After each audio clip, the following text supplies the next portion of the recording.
여러분 안녕하세요.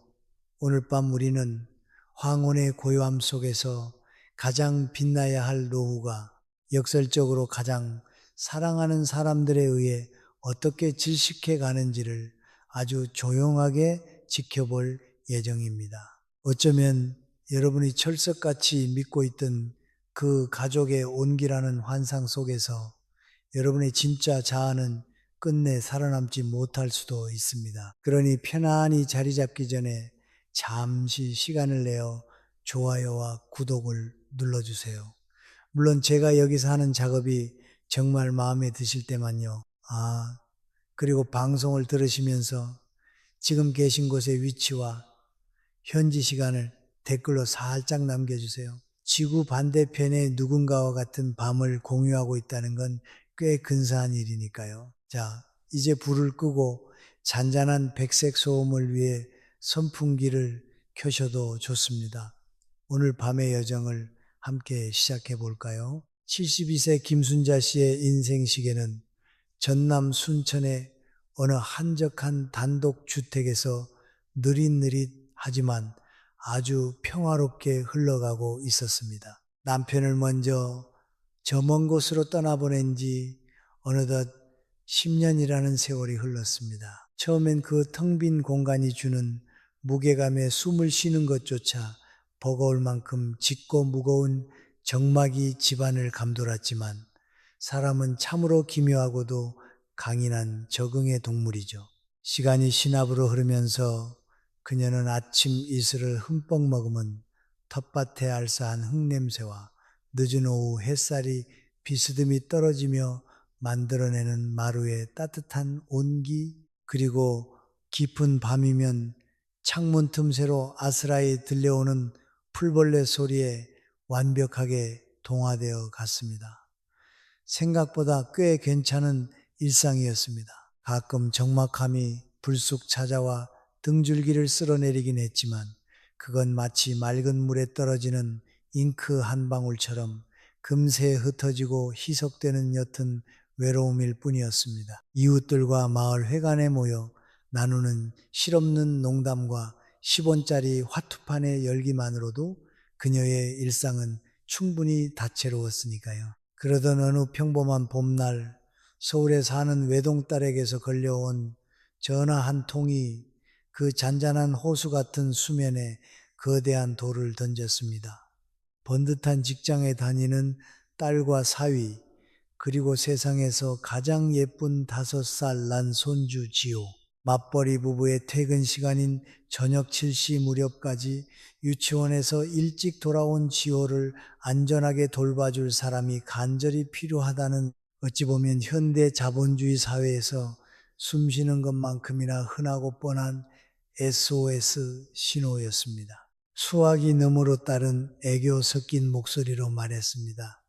엄마, 우리 집에 엄마방 예쁘게 만들어 놓을게. 시골에서 적적하게 혼자 있지 말고 서울로 올라와서 우리랑 같이 살자.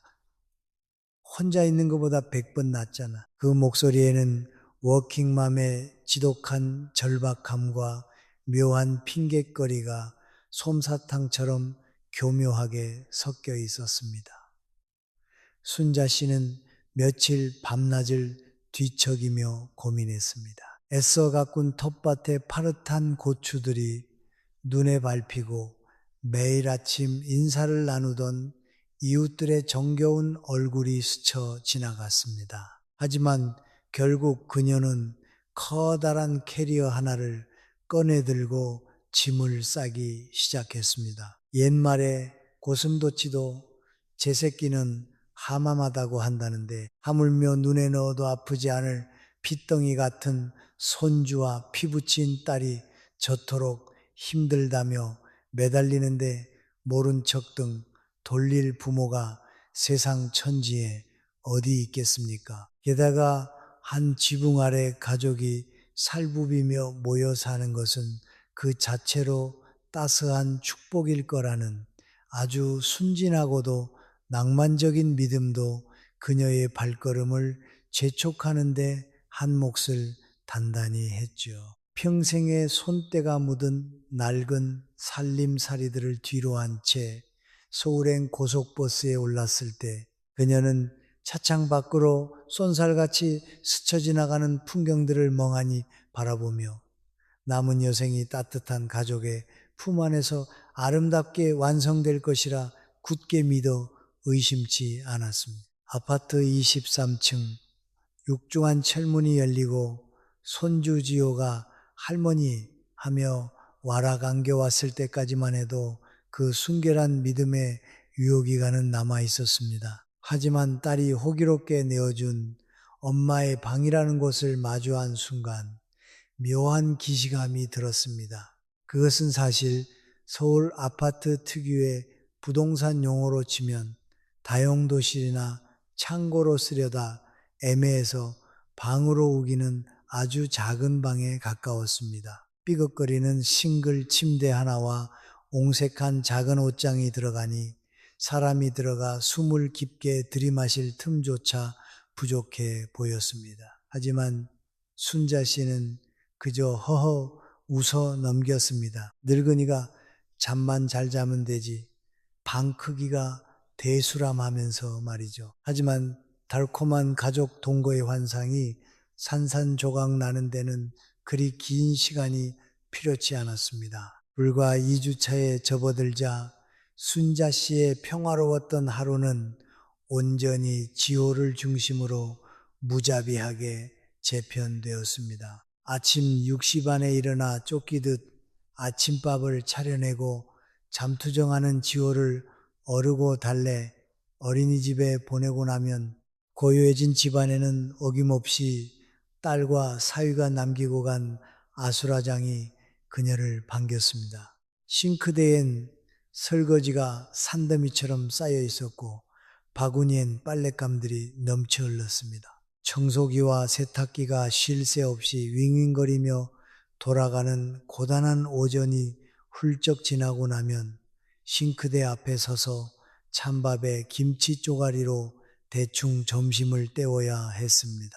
그리고 나면 어김없이 다시 지호를 데리러 가야 하는 시간이 군대기상 나팔 소리처럼 찾아왔습니다. 놀이터에서 무한정 에너지를 방출하는 5살 사내 아이의 체력을 따라가는 건 감히 비유하자면 사나운 벨로시랩터를 맨손으로 길들이려는 시도만큼이나 무모하고 뼈 마디마디를 깎아내는 극한의 육체 노동이었습니다. 저녁 7시면 칼같이 퇴근해서 교대해 주겠다던 딸의 달콤한 약속은 회사 생활의 잦은 야근과 피할 수 없는 회식이라는 핑계 앞에서 속절없이 구겨진 종이장처럼 버려졌습니다. 밤 9시가 훌쩍 넘어서야 화장도 지우지 못한 채 파김치가 되어 돌아온 딸을 위해 순자 씨는 무거운 몸을 이끌고 다시 가스레인지 불을 켜야 했고 지호를 씻겨 작은 방에 간신히 눕히고 나면 시계는 어느덧 밤 10시를 훌쩍 넘기고 있었습니다. 하루 15시간에 달하는 무임금, 고강도 그림자 노동, 만약 부모의 사랑과 희생이 철저히 시급으로 환산될 수 있는 시스템이었다면 순자 씨는 아마 지금쯤 통장 잔고만으로도 빌 게이츠 부럽지 않은 억만장자가 되어 명품관을 거닐고 있어야 마땅했습니다. 그러나 육체적인 피로와 욱신거리는 관절의 고통보다 그녀를 더 깊고 어두운 심연으로 멱살 잡고 끌어내린 것은 다름 아닌 상호주관적 합의의 부재에서 파생된 철저하고도 처절한 고립감이었습니다.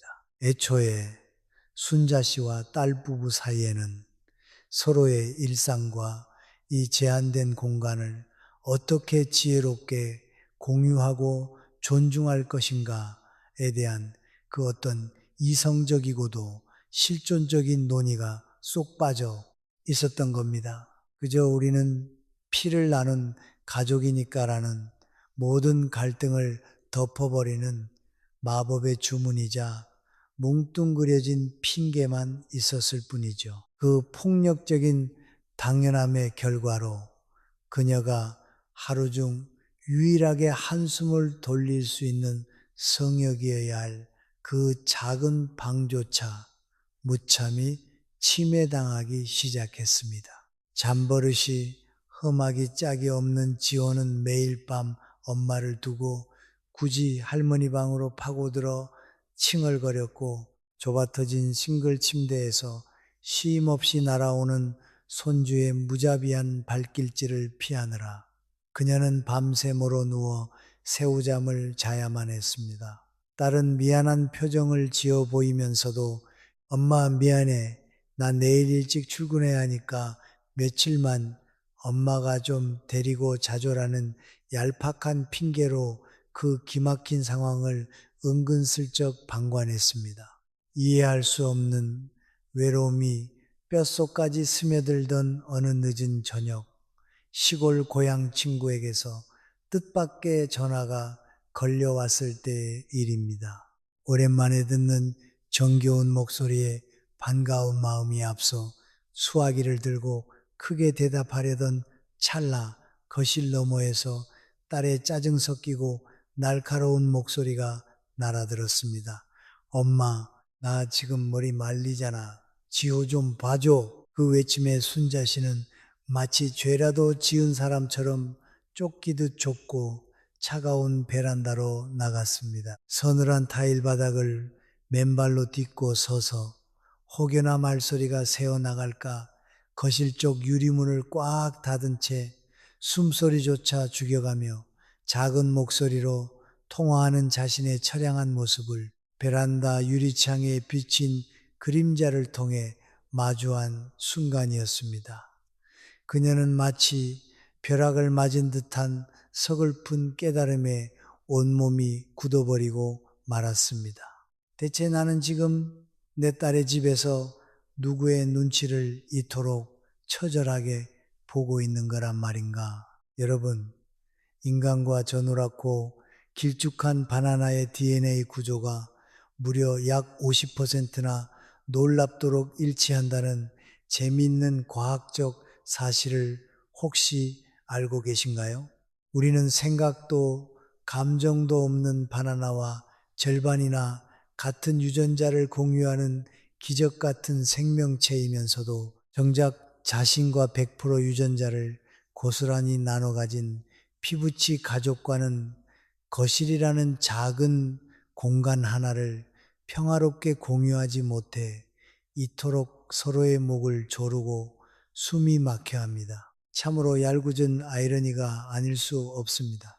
지금 순자 씨는 화려하고 번듯한 딸의 아파트라는 거대한 콘크리트 성체 안에 스스로 갇혀버린 투명하고도 가장 말 잘 듣는 값싼 유령이 되어가고 있었습니다. 잠깐 소파에 기대어 쉬고 싶어도 문을 펄럭이며 열고 들어오는 딸의 피곤한 시선에 무의식적으로 눈치를 보며 엉덩이를 들썩여야 했고 밤에는 예민한 손주의 뒤척임에 신경을 곤두세운 채 선잠을 자야 했습니다. 물리적인 공간의 껍데기는 분명 그녀에게 주어졌으나 방문을 닫고 온전히 무장 해제한 채 심리적으로 쉴 수 있는 진정한 의미의 나의 방은 이 넓은 서울 하늘 아래 그 어디에도 존재하지 않았던 것입니다. 순자 씨의 머릿속에는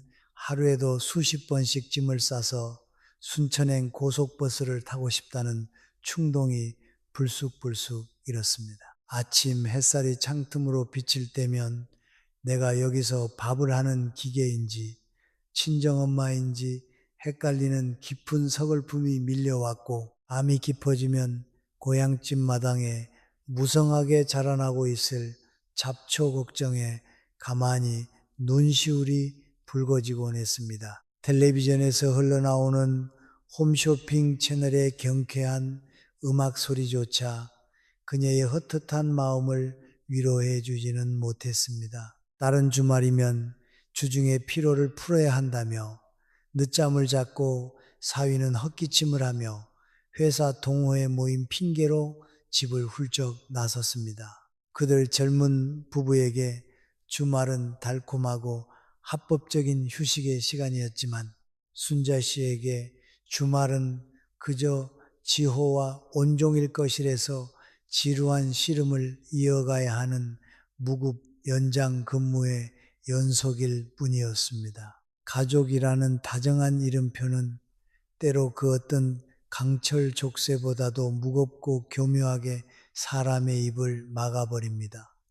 섭섭하다, 내 몸이 부서질 것 같이 힘들다 한마디 내뱉으려치면 엄마가 돼서 우리 좀 도와주는 게 그렇게 억울해 라는 무언의 압박이 공기 중에 매캐하게 떠다니는 것만 같았으니까요. 결국 그녀가 잃어버린 것은 단순히 등을 뉘우젓고 답답한 방 한 칸이 아니라 온전히 나 자신으로서 존재하며 존중받을 수 있었던 72년 인생의 빛나는 주도권 그 자체였습니다.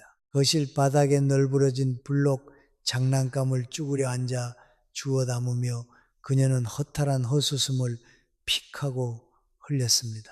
서울의 화려한 네온사인 불빛들은 밤이 되도록 저토록 눈부시게 빛나지만 그 수많은 불빛들 사이 그 어디에도 순자 씨를 위한 따뜻하고 온전한 위로의 공간은 단 한 뼘도 허락되지 않았습니다. 김순자 씨가 자기만의 물리적인 안식처를 내어주고 투명인간이 되어버렸다면 수원 영통구에 살고 있던 68세 이영희 씨는 철저하고도 완벽하게 자신만의 시간을 증발당해버린 주인공입니다.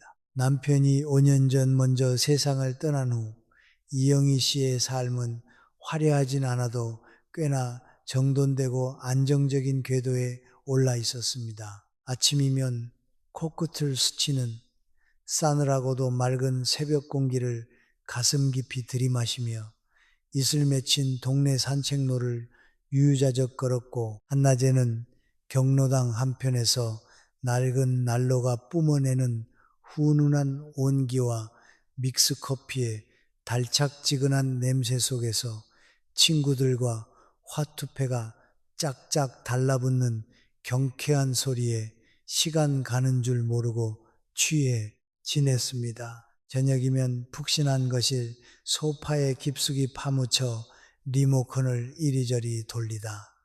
가물가물 졸음이 밀려오면 그제야 느릿느릿 침대로 향하는 특별할 것 하나 없지만 그 무엇과도 바꿀 수 없는 평화롭고 고요한 일상이었습니다. 어느 날 저녁 같은 지역에 살고 있던 아들로부터 걸려온 전화 한 통이 그 잔잔한 호수 같던 삶을 완전히 뒤집어 놓았습니다. 대기업의 톱니바퀴로 구르는 아들과 며느리의 퇴근 시간은 저녁 7시였고 7살 큰 손주 민준이와 5살 작은 손주 서연이가 어린이집에서 돌아오는 시간은 오후 3시였습니다. 그 텅 빈 4시간의 공백을 메워달라는 것이 아들의 간곡한 부탁이었습니다. 아침에 출근하듯 아들 집으로 와서 아이들을 챙겨 등원시키고 오후에 다시 데려와 저녁 무렵 부부가 퇴근할 때까지만 돌봐주면 된다는 꽤 합리적으로 들리는 제안이었습니다. 이영희 씨는 선뜻 고개를 끄덕였습니다.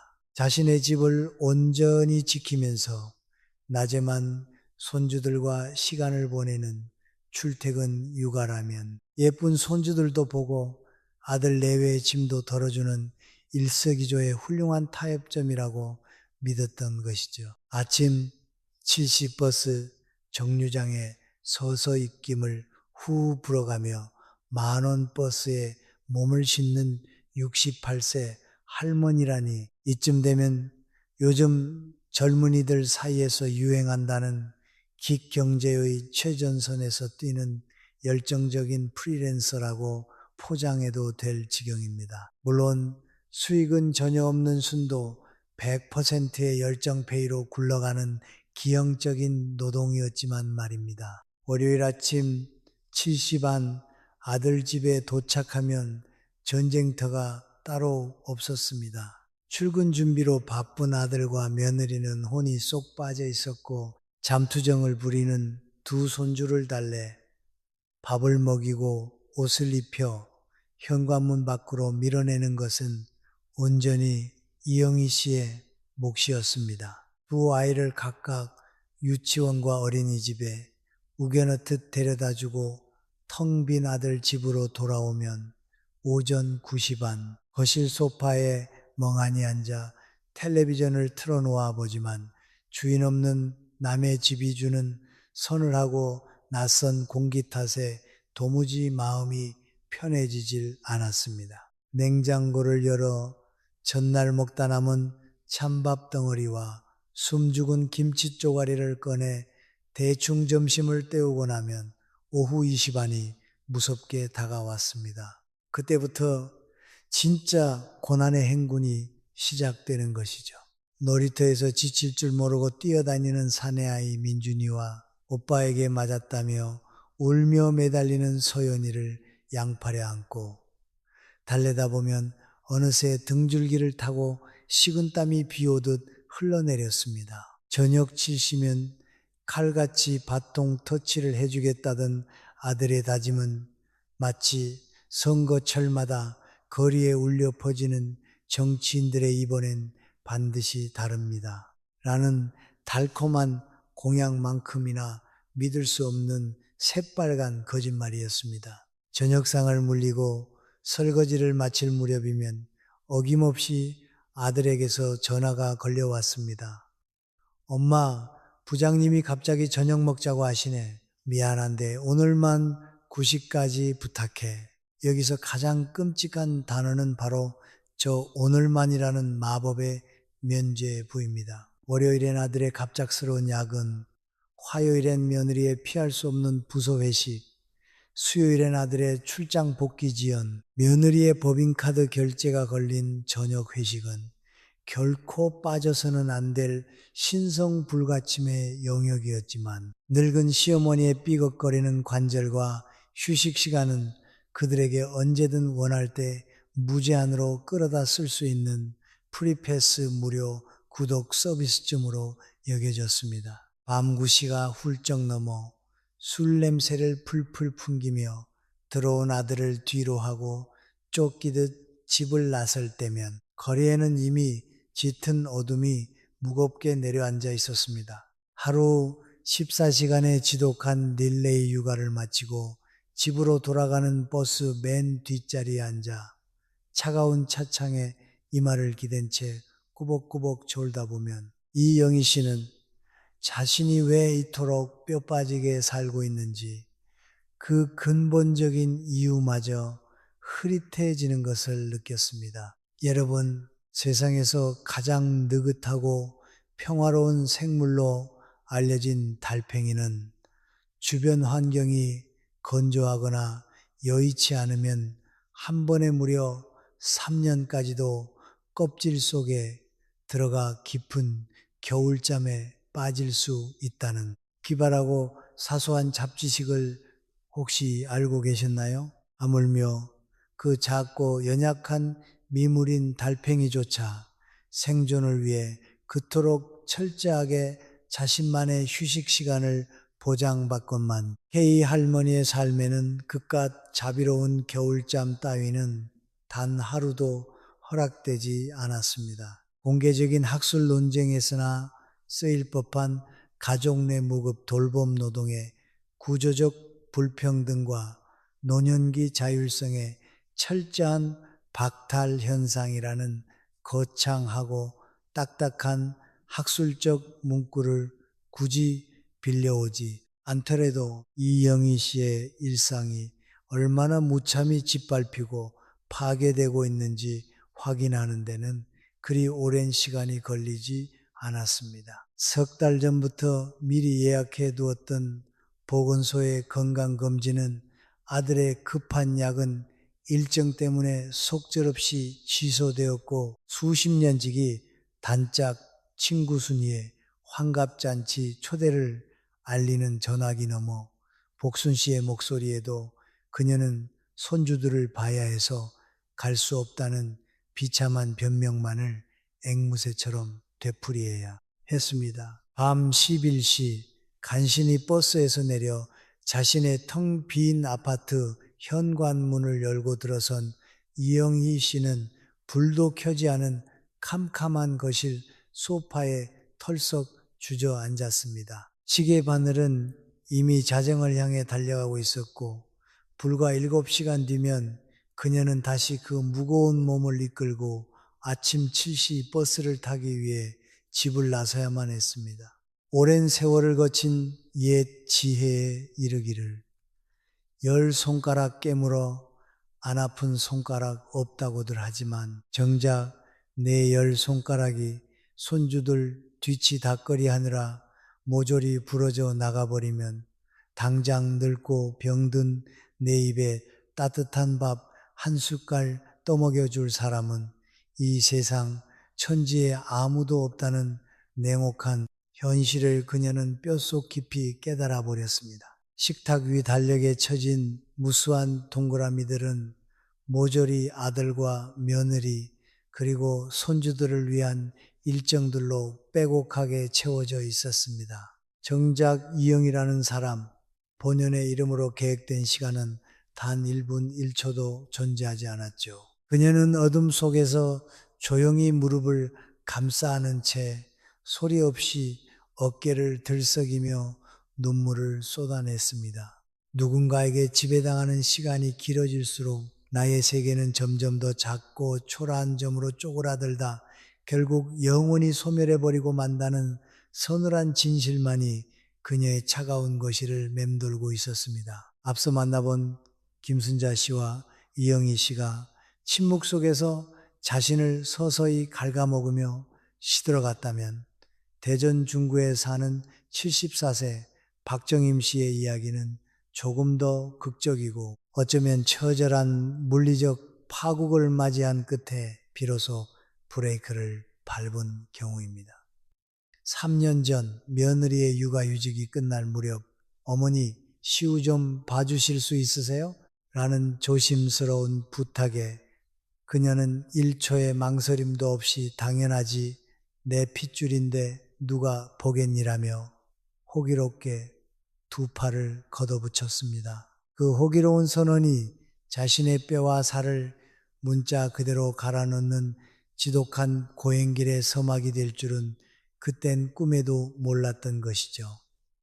첫 해는 그럭저럭 버틸만 했습니다. 꼬물거리는 갓난아기의 숨결은 달콤했고 젖병을 물고 잠든 천사 같은 얼굴을 보며 그녀는 할머니로서의 숭고한 책임감에 가슴이 벅차오르곤 했습니다. 하지만 시우가 2돌을 지나 3살이 되고 걷고 뛰기 시작하면서 상황은 완전히 다른 차원의 재난 영화로 돌변했습니다.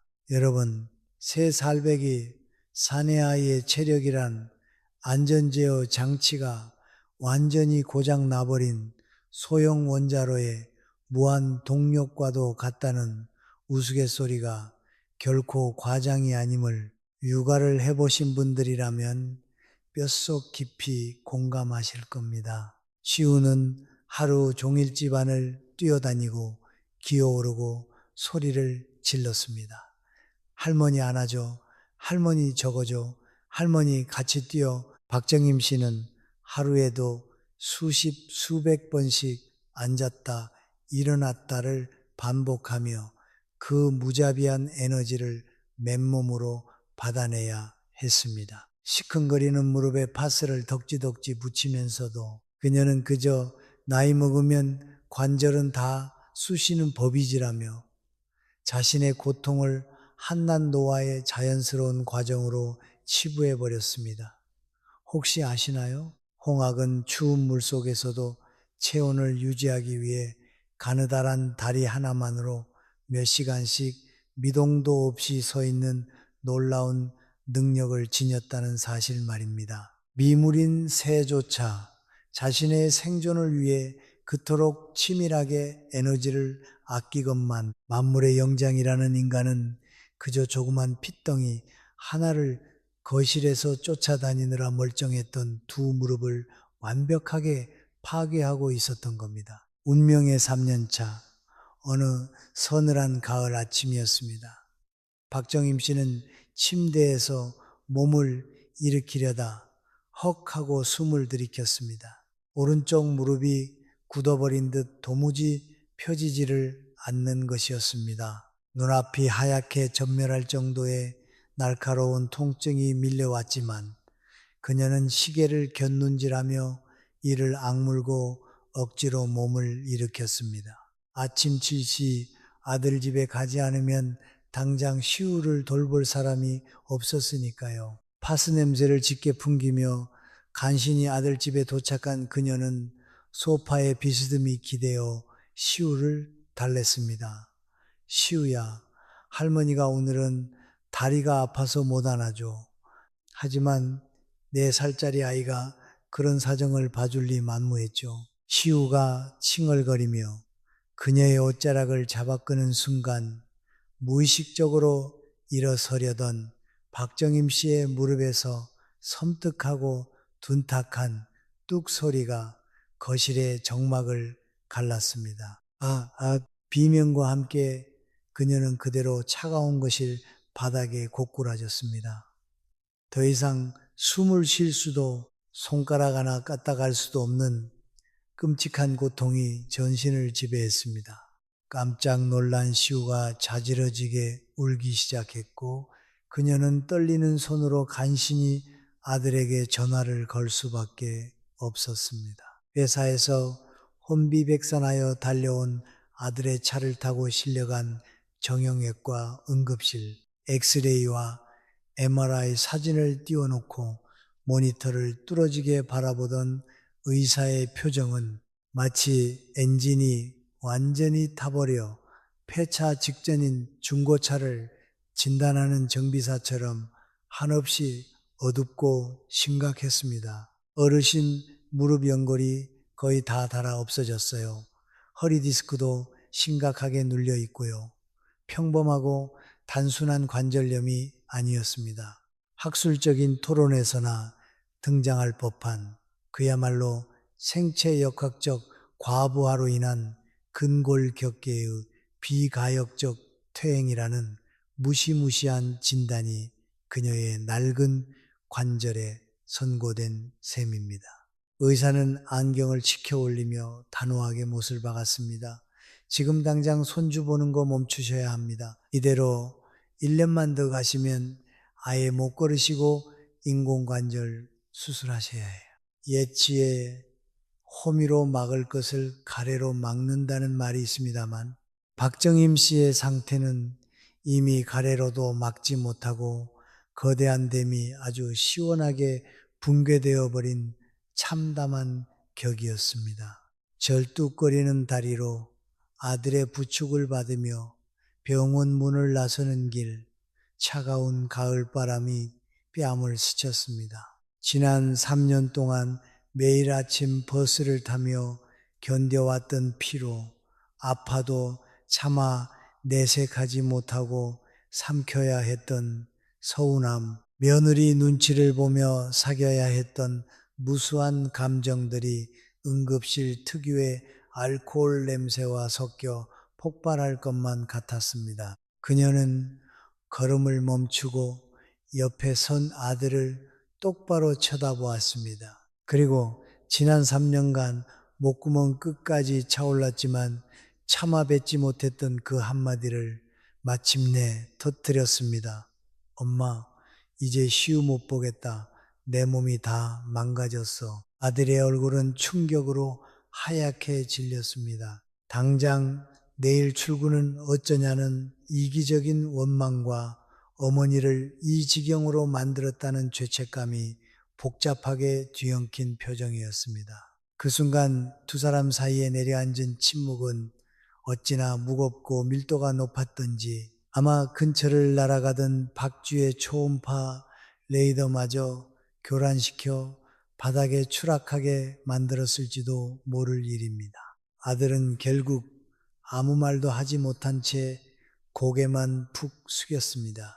그 선언 이후의 시간은 지독한 눈치 게임과 죄책감의 연속이었습니다. 아들 레오의 연락은 눈에 띄게 줄었고 명절에 잠시 마주친 며느리의 표정은 겨울왕국의 얼음성보다 차가웠습니다. 내가 너무 매정했나?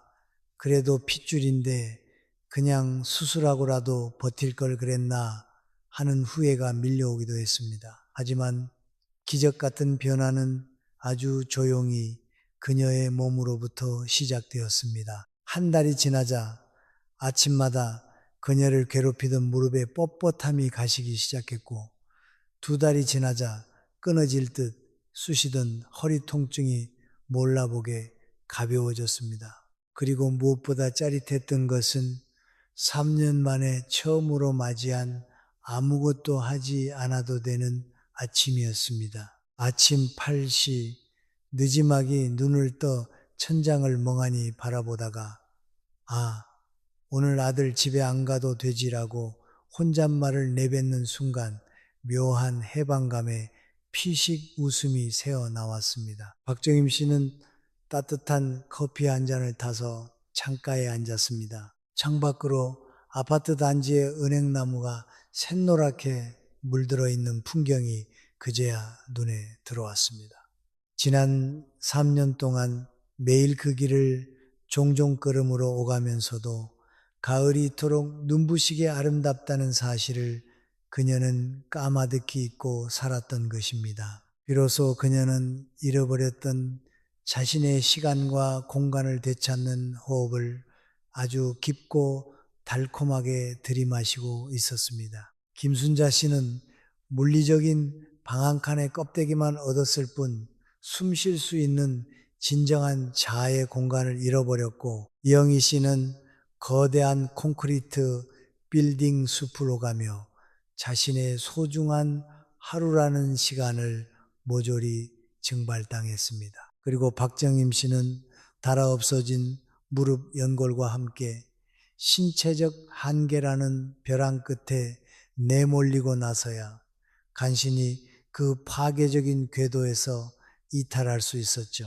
세 분의 고단한 여정을 찬찬히 들여다보면 하나의 거대하고도 서늘한 모순과 마주치게 됩니다. 세 분 모두 자식을 세상 그 누구보다 사랑했고 눈에 넣어도 아프지 않을 손주를 위해 기꺼이 자신의 살점을 떼어주듯 온전한 희생을 자처했습니다. 그런데 왜 이토록 헌신적인 사랑의 결말은 하나같이 지독한 외로움과 무너진 관절, 그리고 얼음장처럼 차갑게 식어버린 서먹한 관계뿐이었을까요? 우리는 여기서 이 기막힌 희생의 역사를 아주 냉정하게 해부해 볼 필요가 있습니다. 여러분, 혹시 맑은 날 깊은 숲속을 거닐다 키 큰 나무들의 꼭대기를 올려다본 적이 있으신가요? 울창하게 우거진 숲의 거목들은 가지를 아무리 넓게 뻗어도 신기하게도 옆 나무의 잎사귀와는 결코 맞닿지 않습니다. 하늘을 올려다보면 마치 정교한 퍼즐 조각처럼 나무잎들 사이에 구불구불한 틈새가 강물처럼 흐르는 것을 볼 수 있죠. 이를 생물학적 용어로 수관 깊이, 시라원 샤이네시 현상이라고 합니다. 서로의 잎이 바람에 부딪혀 상처 입거나 상대의 햇빛을 이기적으로 가리는 것을 막기 위해 아무리 가까운 거리라도 잎사귀 하나만큼의 여백을 반드시 남겨두며 자라나는 식물들의 눈물겨운 지혜입니다. 말 못하는 식물들조차 생존을 위해 이토록 정교한 거리두기를 실천하건만 만물의 영장이라 자부하는 우리 인간들은 어째서 가장 사랑하는 혈연 앞에서 그토록 무식하게 서로의 경계를 침범하고 상처를 내지 못해 안달인 걸까요? 우리는 흔히 헌신을 다하면 상대방이 그 무게를 알아주고 고마워할 것이라는 착각 속에 살아갑니다. 하지만 현실의 냉혹한 심리학은 전혀 다른 답을 내놓습니다. 공개적인 학술 논쟁에서나 쓰일 법한 딱딱한 학술적 문구를 잠시 빌려오자면 우리는 이를 가족 체계 내에서의 과도한 정서적 융합, emotional fusion, 이 자아경계의 상실과 관계적 병리 현상에 미치는 악영향이라고 부릅니다. 쉽게 말해 너무 착달라붙어 있다 보니 네가 나인지 내가 너인지 구분이 안 가고 결국 서로의 숨통을 조르다 못해 병 들어간다는 뜻입니다. 솔직히 까놓고 말해서 요즘 자식들은 부모의 숭고한 희생을 마치 넷플릭스 가족 공유 요금제쯤으로 여기는 경향이 있습니다. 한번 비밀번호를 공유해주면 온갖 디바이스에서 동시 접속해 무제한으로 스트리밍 하려 들죠. 그러다 가끔 체력이 달려 화질이 조금이라도 떨어질라 치면 왜 인터넷이 끊기냐며 되레 짜증을 내는 시기입니다. 우리 옛말에 물에 빠진 놈 건져 놓으니 보따리 내놓으라 한다라는 기가 막히게 정확한 통찰의 명언이 있습니다. 처음엔 눈물바람으로 엄마 하루만 지호 좀 봐줘라고 애원하던 자식들이 한 달, 두 달 시간이 흐르고 부모의 희생이 일상적인 루틴으로 고착화되는 순간 뼛속 깊이 스며드는 무서운 착각에 빠집니다. 그 희생을 자신들이 태어날 때부터 누려야 할 당연한 권리로 인식해버리는 것이죠. 감사의 마음은 안개처럼 흐릿하게 휘발되고 그 자리에는 할머니가 손주 보는 게 당연하지. 엄마는 집에서 쉬면서 우리 좀 도와주면 어디가 덧나? 라는 오만함과 권리의식만이 흉측하게 남습니다. 자식 농사란 참으로 묘해서 정성 들여 키워 수확할 때가 되면 든든한 버팀목은커녕 보따리 내놓으라며 독촉하는 악덕 빚쟁이로 돌변하는 기적의 다단계 사기극과도 같습니다.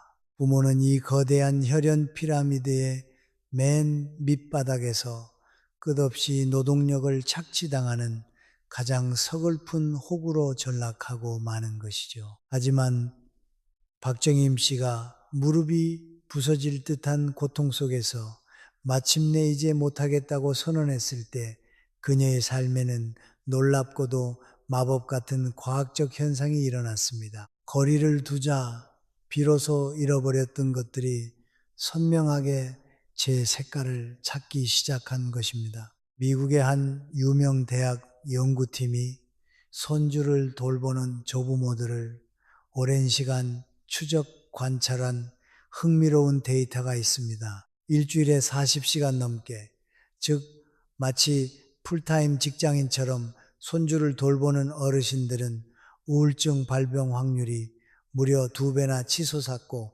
관절염과 만성피로로 병원 신세를 지는 비율이 압도적으로 높았습니다.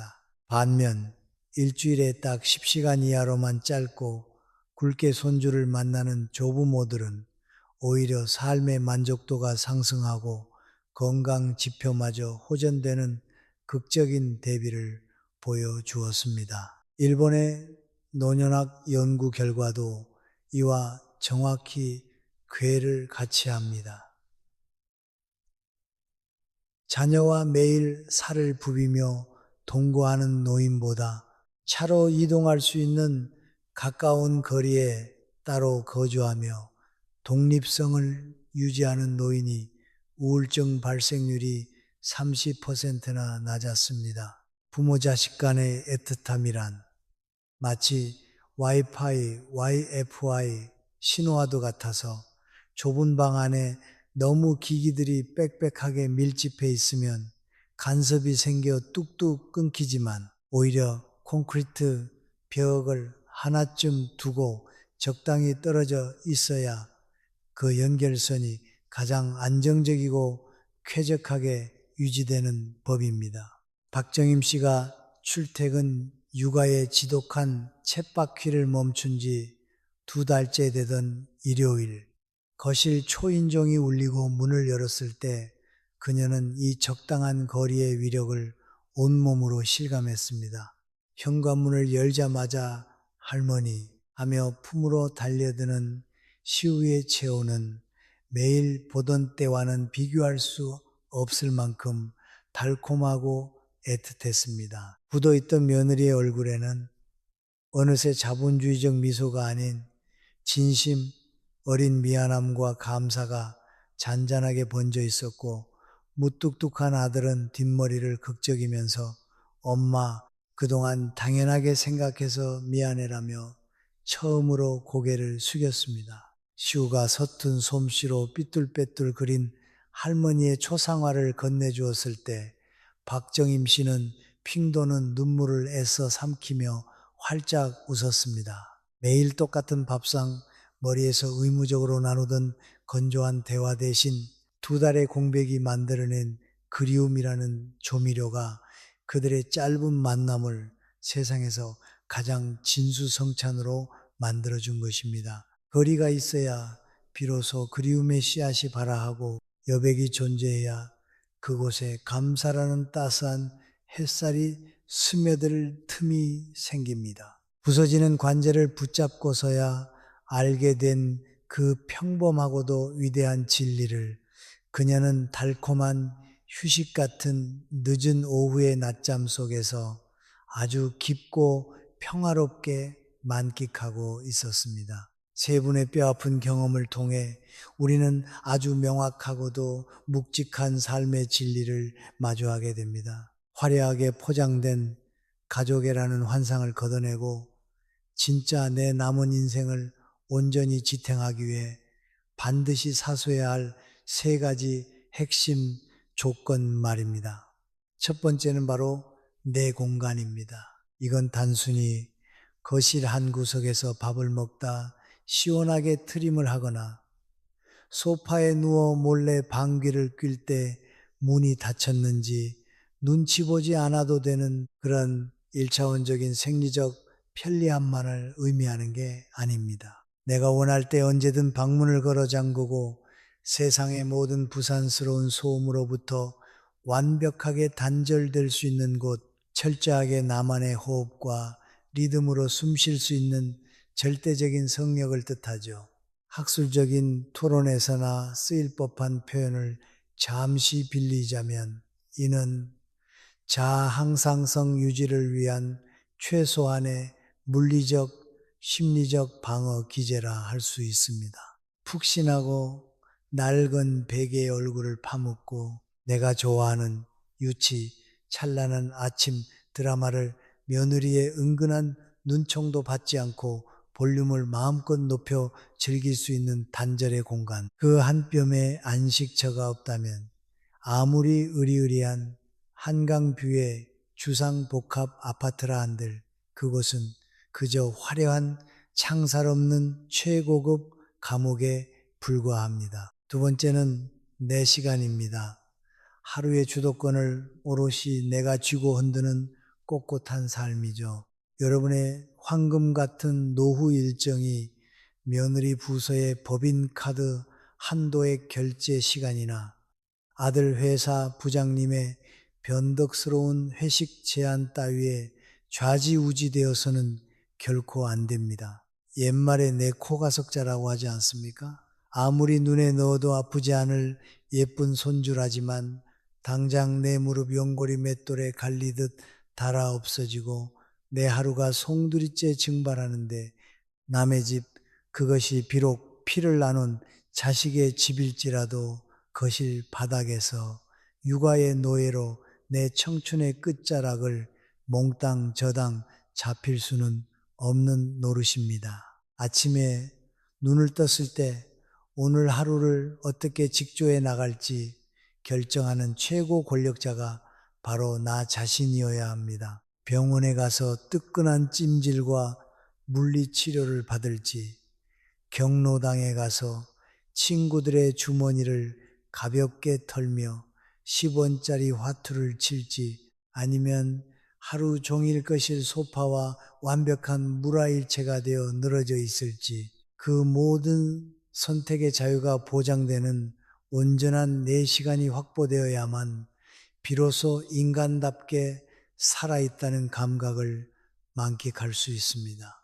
마지막 세 번째는 가장 실천하기 어렵지만 그 무엇보다 중요한 적당한 거리입니다. 혹시 차가운 겨울밤 살을 이는 추위를 견디기 위해 서로에게 다가가 체온을 나누려 하지만 몸에 돋아난 뾰족한 가시 때문에 결국은 서로를 찌르지 않을 만큼의 절묘한 거리를 억지로 유지해야만 얼어 죽지 않고 살아남을 수 있다는 호저무리의 슬픈 생존 방식을 아시는지요? 철학자 쇼펜하우어가 설파한 이 유명한 생물학적 딜레마는 다 큰 성인 자식과 늙어가는 부모 간의 관계에도 소름 끼치도록 정확하게 들어맞습니다. 품 안의 자식이라는 달콤한 환상에서 이제 그만 깨어나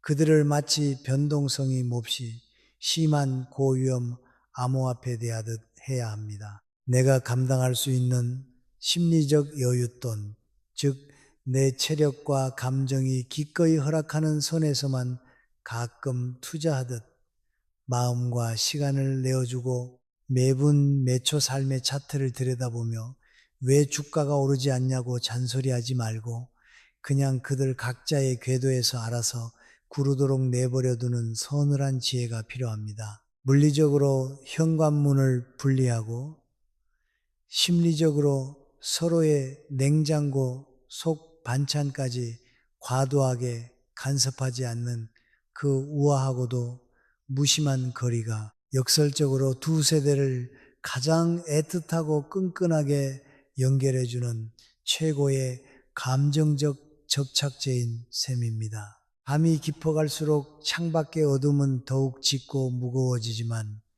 역설적으로 우리 내면의 고요한 목소리는 그 짙은 어둠 속에서 가장 투명하고 맑게 울려 퍼지곤 합니다. 지금 이 순간 텅 빈 방 안을 유유히 맴도는 규칙적인 선풍기의 백색 소음에 가만히 귀를 기울이며 지나온 길고 고단했던 당신의 시간들을 아주 천천히 그리고 한없이 다정하게 쓰다듬어 주시기를 바랍니다. 당신은 그동안 참으로 많은 것들을 아무런 대가 없이 내어주며 살아왔습니다. 누군가의 어머니로, 누군가의 아버지로 그 평범하지만 위대한 이름표가 지닌 묵직한 무게를 기꺼이 감내하며 당신의 빛나는 청춘과 따뜻한 온기를 아낌없이 태워 그들의 차가운 밤을 눈부시게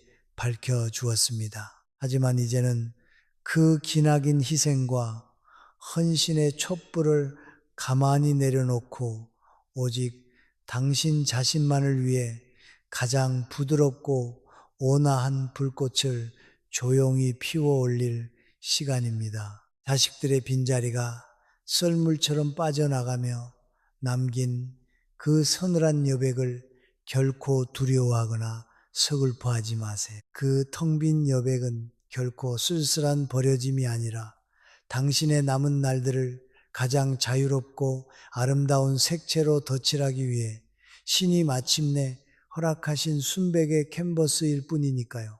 조금은 매정해 보여도 조금은 이기적인 부모라는 소리를 들어도 괜찮습니다.